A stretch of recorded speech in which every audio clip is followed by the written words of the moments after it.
I'm Robin, I'm Camille.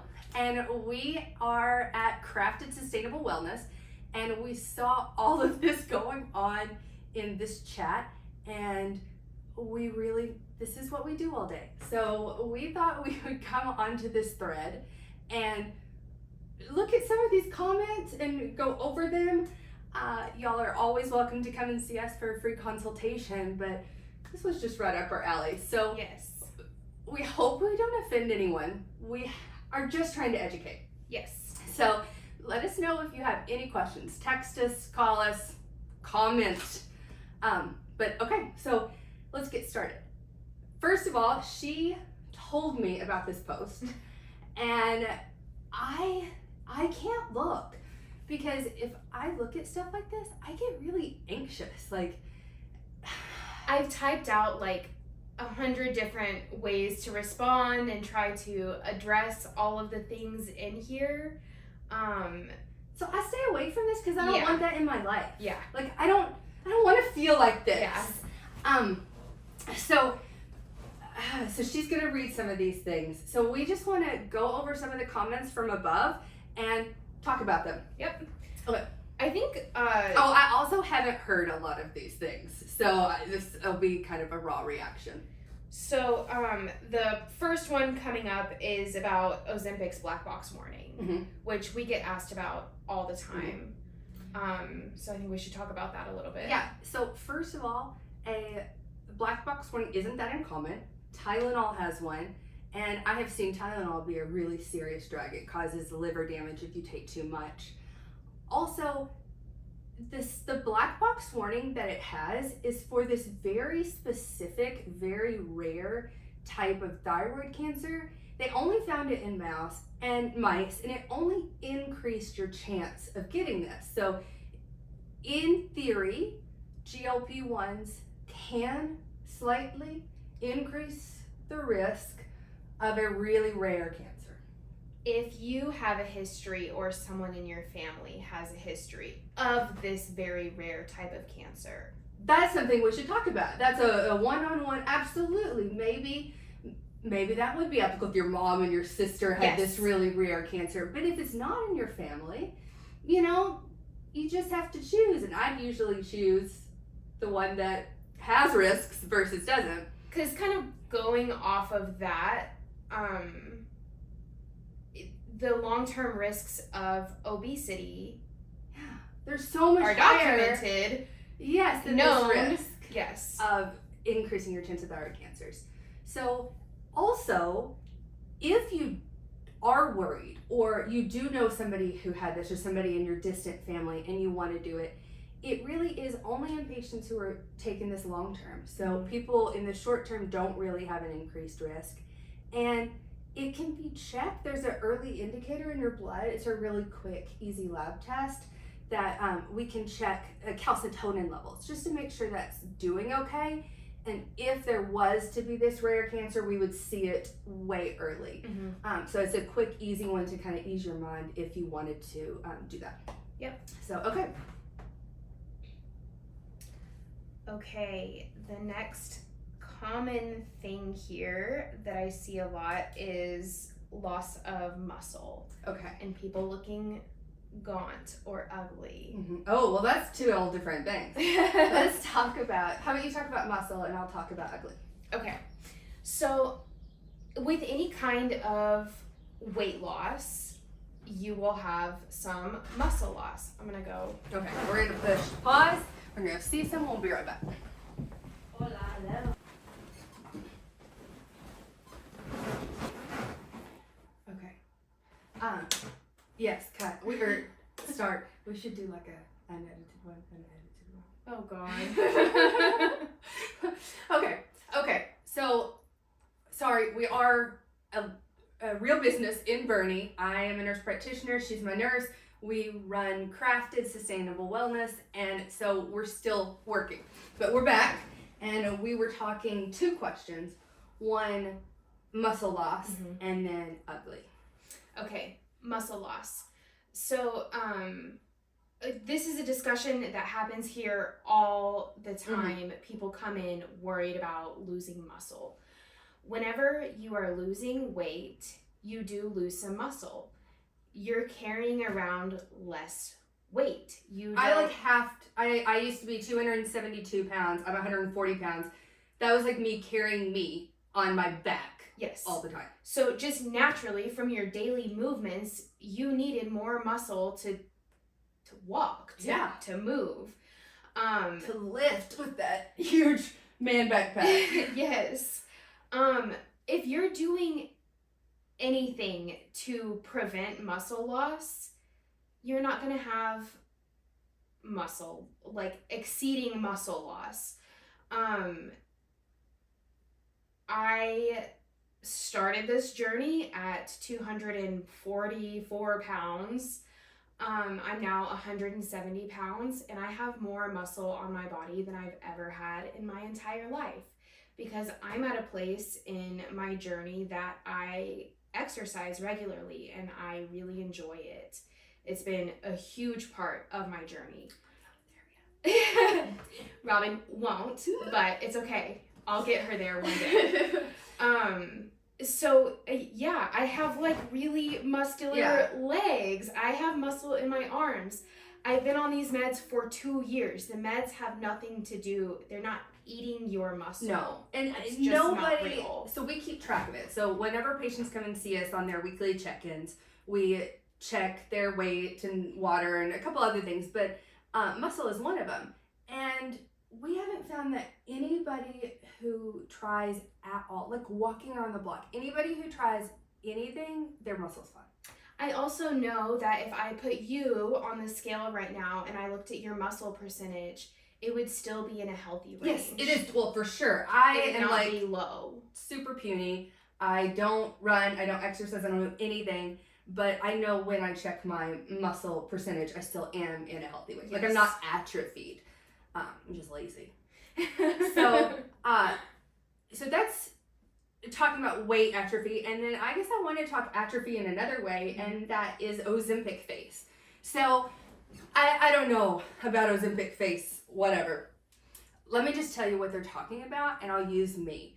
And these shadows make me anxious because it's probably worse, so judge me in real life, okay? Don't judge me here. Come by and see us. Judge me without these, we just threw up this lighting. But let me just hit what people are talking about. So, like, do you think I'm ugly? Do I look unhealthy or gaunt, or like I have some specific features? And I'll post a picture. I'll put it on my About Me page. So I'll put that really fat one that I just showed you. Mm-hmm. I'll put that on my About Me page. But I was a lot fuller. And then when I lost weight, I lost fat in my face. And we lose fat in our face in really specific ways.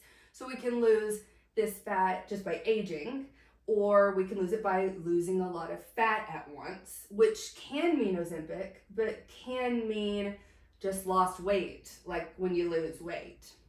So what they're talking about specifically is we have these fat pads right here that go away as we age or lose weight. And so that can cause a little bit of sagging here. Right here, this is what makes me most anxious in this light. Like, this is not so bad in real life. But I've lost volume right here and right here. And then that kind of makes it sag a little.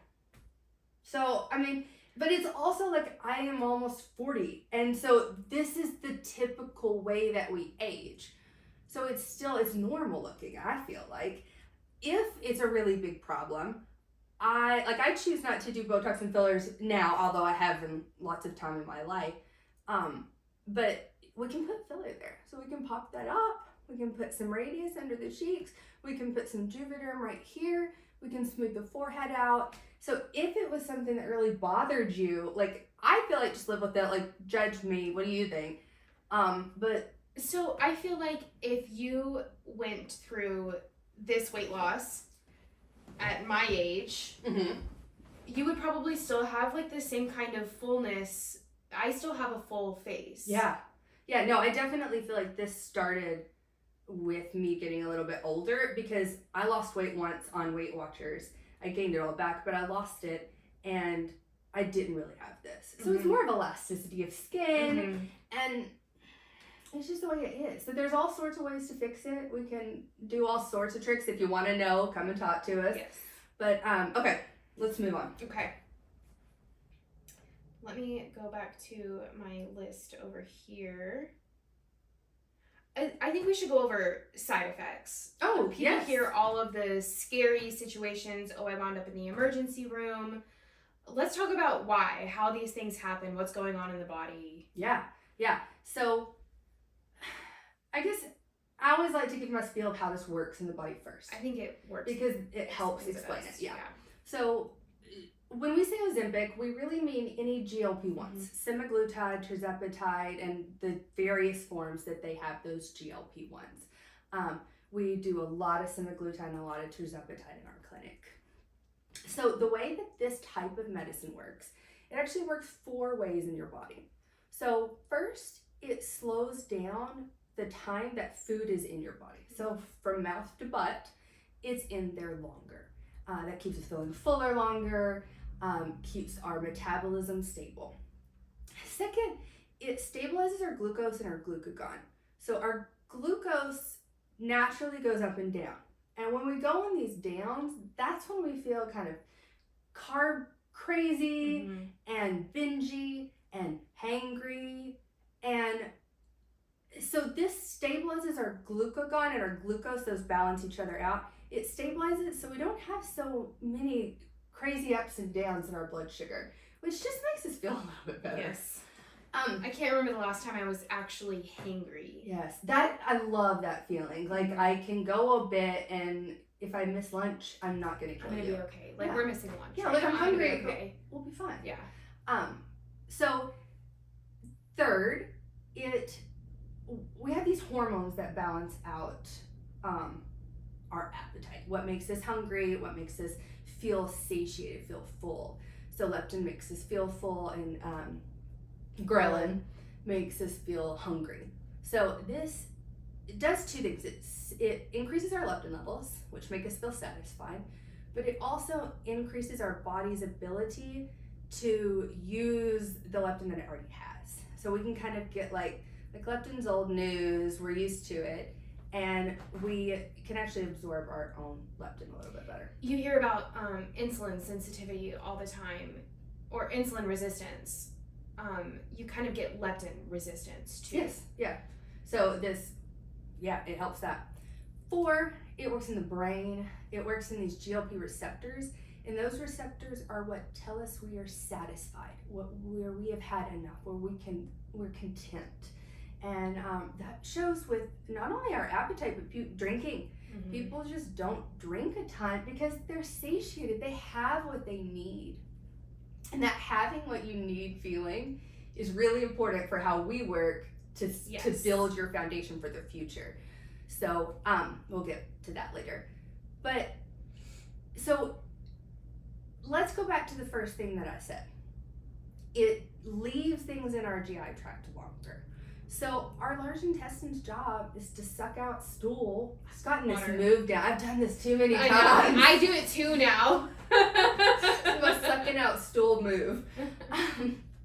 But it does. It sucks out water from stool. So you can get constipated. So constipation is a big side effect. We have found, number 1, the best way to prevent side effects is just to keep that all hydrated, lubed up, moving, keep it flowing.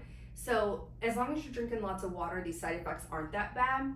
But if you get constipation, we started with Miralax, and we really like that. Its job is to push water back into stool. But we also use Mag 7. Mag 7. I don't know if it's Mag 7 or Mag 007. Mag 007. And it's a magnesium that helps push water back into the stool, and patients really like that one. So there's tons of forms of magnesium. This one is formulated, specialized for treating constipation, specifically the type of constipation that these meds cause. Yeah. Yes. So it's like we can get it from all different ways. Perfect medication, or it's magnesium supplement for this type of constipation.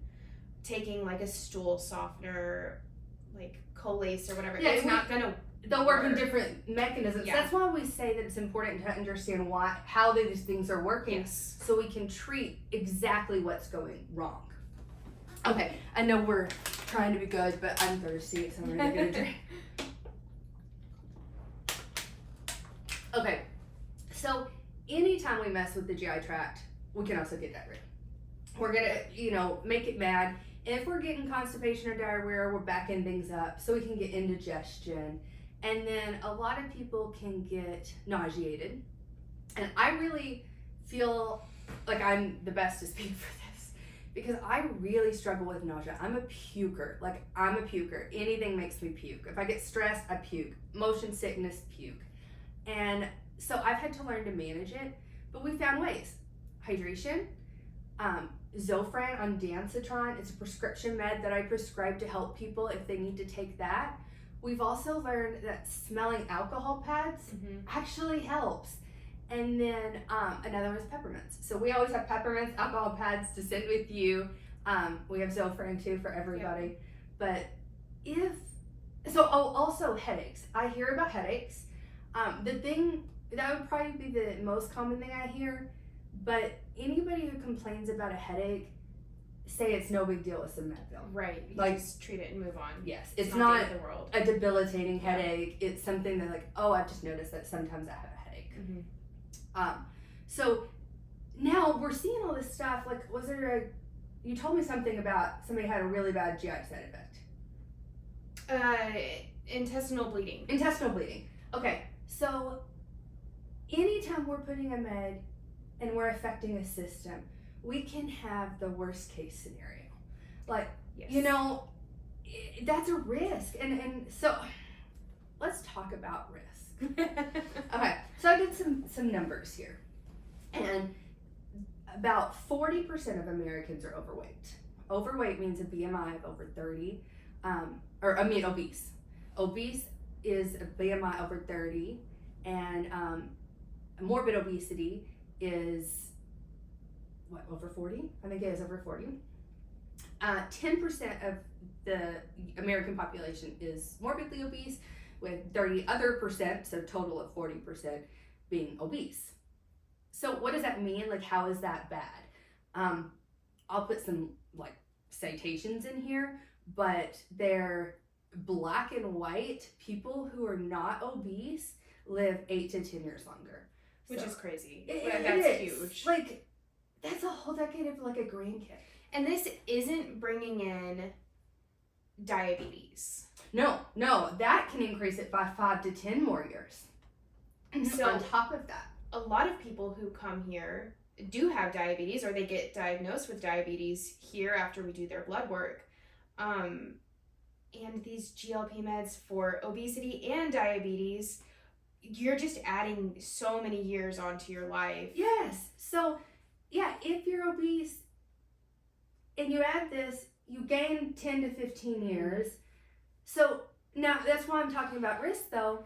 How do you trade that? How do you balance that? Also, quality of life during those years. Absolutely. So I have another study for that I'll put down. I didn't even talk about this with you because it's a given. We know. We just feel better. There are tons of quality of life studies that say people who are at a healthier weight just feel better and happier. Also, the incidence of depression was 40 to 50% higher in the obese group. So it just kills our mental health. So we have something on one hand that decreases our life by decades. It makes us feel like crap. And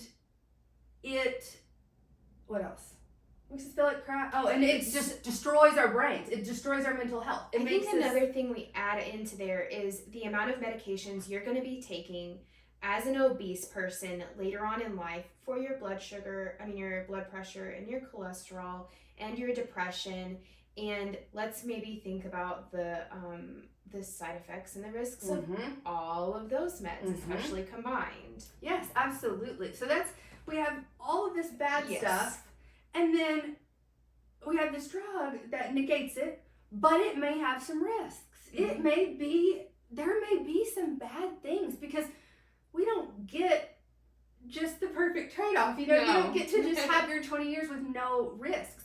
So what you do is you look at statistically which camp you want to be in. Mm-hmm. So do you want to be in the camp that has decades less, higher depression and lower quality of life, or do you want to be in the group that in very, very rare instances you can have these side effects that are really hard to manage?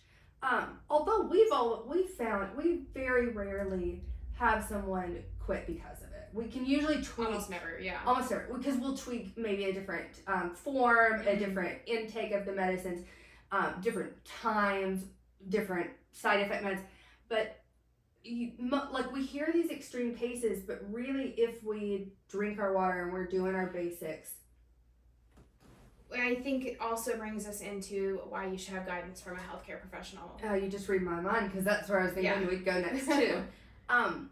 Because so our patients, we don't have people ending up in the ER because I saw them last week. You saw them last week. You can come and see us monthly if you want, but we love it when people see us weekly. Just a quick 5-minute in, but then we'll talk about your symptoms while they're tiny before they have turned into this massive problem that puts you in the ER. So, because if you've been constipated for 3 days, we're going to give you those tips and tricks and medicines and tell you when to reach back out to us before you wind up going to the emergency room because you're impacted at this point. Yes. So like I said, I'm a nurse practitioner. My background's in family practice, and we understand what we're doing. I'm not knocking anybody. Like, they know these meds that they're giving you, and if your doctor or your provider is giving you these meds, it's a good choice for you, but they aren't seeing you often enough to know if you're starting to have problems. So these meds can be safely given and not followed up with your doctor for a while. But those are the ones who end up in the ER, or because you're not having this ongoing conversation with the provider. Yeah. So we also you don't know what you're experiencing. You don't know that you don't know when it's probably bad. Should be contacting your provider. Yes. So we see this, and so we've started a new program where if you're on these medications, we'll still do our support system. It's a lot less, and we don't provide the meds, but it's really important that you do have these really frequent check-ins.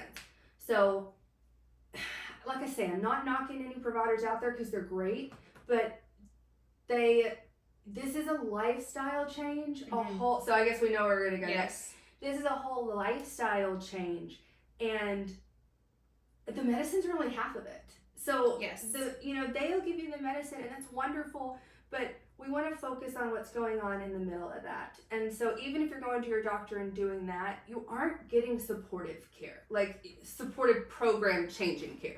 And I got to be careful with that because I'm not dissing anybody local or anybody.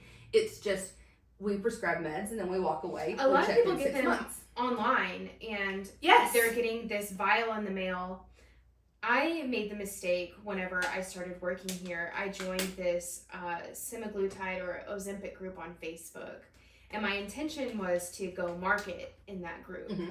And I quickly learned that as a nurse with a license, I don't want anything to do with that group because there are so many people. They're taking a picture of their syringe and a picture of the medicine in it. Am I taking the right dose? And I'm like, how much is in that? Like, what's the strength? What's the concentration? And then people are commenting back, no, you should be taking 20 units. You should be taking 10. And I'm like, please contact your provider. Please. Yes. So people get these in the mail and they just don't know what they're doing. Yes. And so that's when the crazy side effects happen. That's how you wind up in the ER. That's how you end up with this horrible stuff.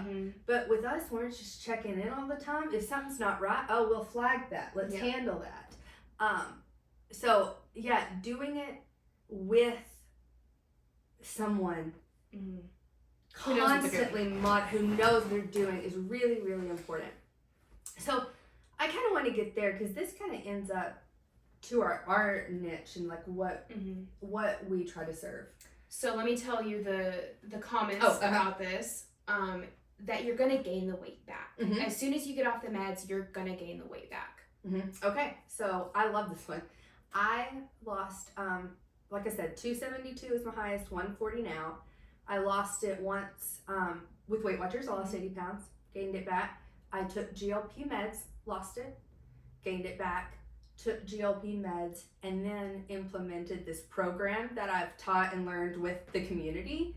And there's such a huge difference. So in all of them, you can gain the weight back. It's easy. No matter what you do, you can gain the weight. Yes. So when I did my Weight Watchers, when I wasn't giving it 1,000,000% of me all the time, I just went back into those habits.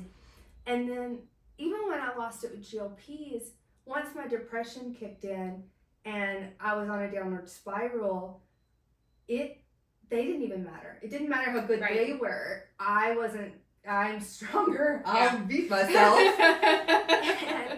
And, so when I opened this clinic, that was really what I was facing, was how do you lose this weight and keep it off? And so what I did is I just went to the books and I did a lot of research on different scientific studies, and I looked at two groups of people. People who lost weight and kept it off, and people who lost weight and didn't keep it off. So then when I started researching between these groups, I started finding some themes that came through. So like, the people who don't lose weight are the people who do these things, okay? So I came up with these keys, I call them, these different things that these people need. These ideas, these columns, they weren't quite keys yet. They were ideas on, this is the kind of person you need to be in order to keep the weight off. This is what these people do. This is what these people do, the successors.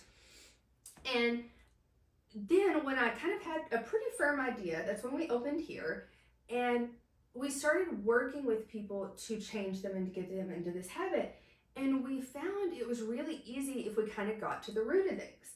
So when you're on these meds, you're going to lose a ton of weight. They're magic. Like, it's the easy part. That's the easy part. Is losing the weight's going to be the easy part. And so that's when we come in and we're going to use these tricks that we've learned that get you into the place that you're going to be in that other group. And it kind of sneaks up on you. The group that keeps the weight off. The group that keeps the weight off. So are you going to gain back weight if you stop these meds? You can gain back anyway. So what you have to do is you have to do it as a whole body effort, that you prepare yourself to have coping skills, to have to understand your body. That was a huge thing. I didn't understand how much our bodies are for us.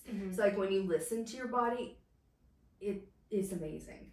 So you know, you can gain weight you can gain it back with anything. So what we propose, taking the time while you're losing the weight, because that's just kind of happening. During that time, you are implementing these lifestyle changes. Yeah. That way, at the end, you've met your goal weight and you've got all of these things in place, and you come off the meds or you go on to maintenance, and it's just kind of your new you does these things, and you're not really even having a hard time. It's just become a part of your life now. Yeah. So something that you say often is that once you stop these meds, your brain goes back to how it was before. And kind of what that means is that food noise that people talk about comes back. You don't feel satisfied all the time. You're not going to have the slower GI tract anymore. So there's going to be those hurdles, those little things that you notice come back. But you'll have all of these tools in place now to be able to handle that. So it's not going to be the end of the world. You're going to have tools in your toolkit to go with. Yeah, before you didn't know how to handle those feelings. Right. You're going to lose the weight, and we're going to teach you how to do it. And the cool thing is, too, we found that the more we do it positively and build yourself up, the lower goals we set, teeny tiny goals, one teeny tiny goal. We find just the less you try, as long as you focus, you're trying on one little thing, it's really not hard. And it just builds. It builds. It grows. You teach yourself so much. We know so much. We just don't listen. So, like, we try to teach you how to listen. Yep. Okay, so is there anything else? Let's see. I feel like we've talked a lot. Hair loss. Hair loss. Oh, I don't know if there's data on it. Let me see. But I do Hair loss is common with weight loss. Yeah, I was about to say general. I've seen it. Like, I'll look it up and post it somewhere. But yeah, I've probably seen some hair loss. And like you say, it's anytime that you lose weight, anytime we have hormone changes, after pregnancy, or if our thyroid's off, there's lots of things that affect it. So we've got really cool hair tricks now. So anybody that really struggles with hair loss, we can use, there's a spray. It's like the same thing as the Latisse, the stuff you put on your eyelashes to make them grow. We have that in a spray, and it works really, really, really well. This might just be me making this up, but if you're focusing on nutrition too, I think that's important. Yeah.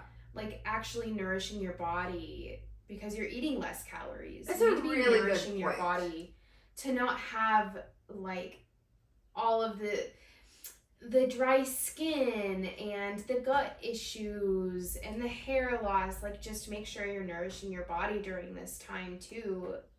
Yeah. And then we're at the end of it, you're going to be someone who has healthy hair and skin, which is going to fight back anything that you lost. It's a really good point. Just deal with it for a bit. Yeah. Like, if it really bothers you, we'll put you on a spray. It's not noticeable. I mean, just as someone who sees lots of these patients, I've heard of it here and there, and a few times. But it's definitely not something many people bring up to me, and nothing that we can't treat if it really bothers you, and then nothing that improving your lifestyle overall isn't going to naturally improve. Yes. Okay, anything else? I think that's it. Okay, so we just went through that. We just totally randomly did this in the middle of the day. If you have any questions, we're on Plant by Glick Insurance Agency. I think we're going to have this on our website, so there'll be all of our information about it. But pretty much, this is what we do. We talk to people and guide them through taking these medications. So we prescribe them and guide people through the process so that hopefully they are able to get off these meds and live really healthy, happy lives. Yes. So if you have any questions, you can text us. It's 830-465-3867. You got it. It's on our website. I'd click that instead. You can text us, you can call us, you can schedule a free consultation with us. So we're local, we're here. Let us know if you have any questions. Okay, bye.